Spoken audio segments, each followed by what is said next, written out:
In digital transformation, there's one group that's bearing most of the burden. Those are the SMEs, the small to medium enterprises. In this video, we're going to hear from them. I'm Nicole Walter, president of HM Manufacturing, and we are located in Wakanda, Illinois. The products that we produce is gears, timing belt pulleys, splines, shafts, primarily for aerospace defense, food processing, beverage, and packaging. My name is Carl Decker. I'm president of Metalflow Incorporated. We focus on contract manufacturing, most of that supported by additive manufacturing and additive-enabled manufacturing.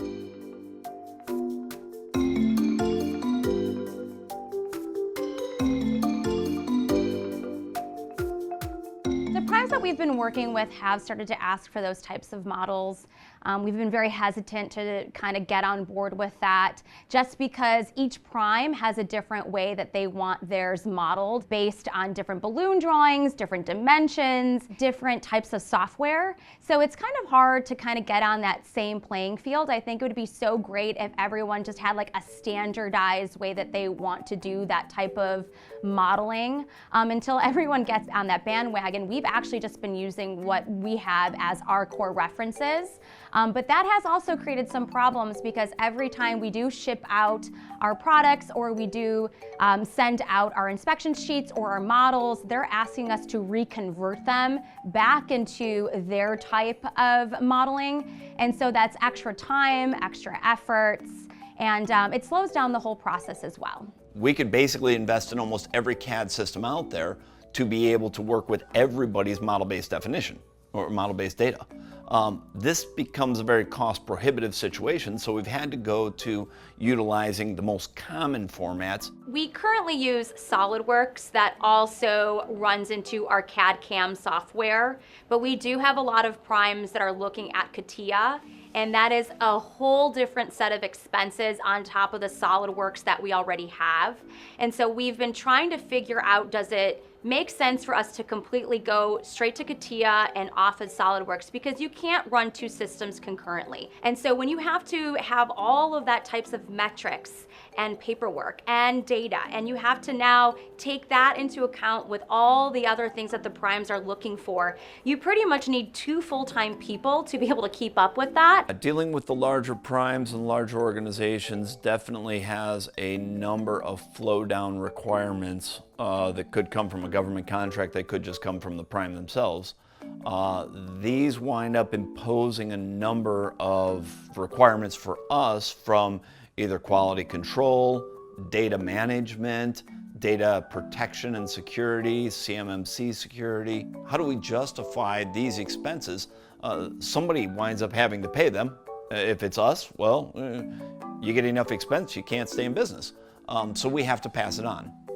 I feel like they're looking for us to kind of make that big jump, but they haven't really decided what they're really looking for, what they want to do in terms of, finality. And I just kind of wish everyone would just get it together just so we could help get them their products out.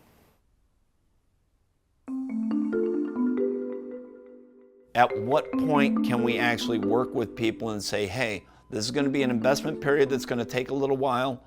Once we get through that, these are going to be your long terms.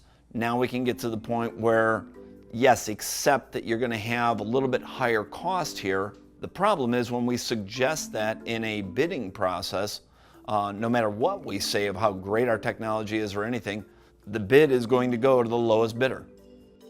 Do you have to just take what they say and implement it, or is there a way that you could work together to say, hey, what if we split the cost? Or how about if you make it into this type of model that we could use?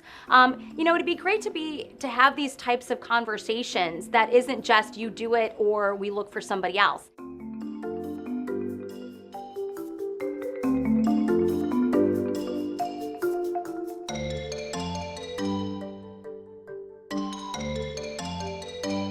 What specifically do I need to send you? What minimum amount of data do I need to send you to do what you need to do? And what minimum amount of data do you need to be sending back to me? And then what products and what cost do we, and which training do we align to that? Most of the time this is totally missing because, again, there's these details and these subtleties of all these data exchange problems that I think are just not appreciated. Sometimes I just feel better just not sharing any data at all, especially because I have to sign an Excel document that's over 150 points about cybersecurity and who's allowed and what is happening on my shop floor. And so I'm nervous that if I'm not in compliance, what does that mean? Does that mean I lose the business? Does that mean they shut me down? So the biggest thing we need the primes to understand is we're here to help. We're here to try and apply our special sauce or to morph what we're doing to make their application more successful.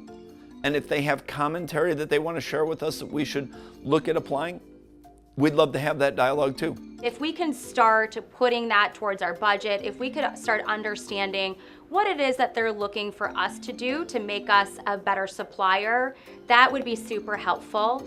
I just think dialogue is just where it's at.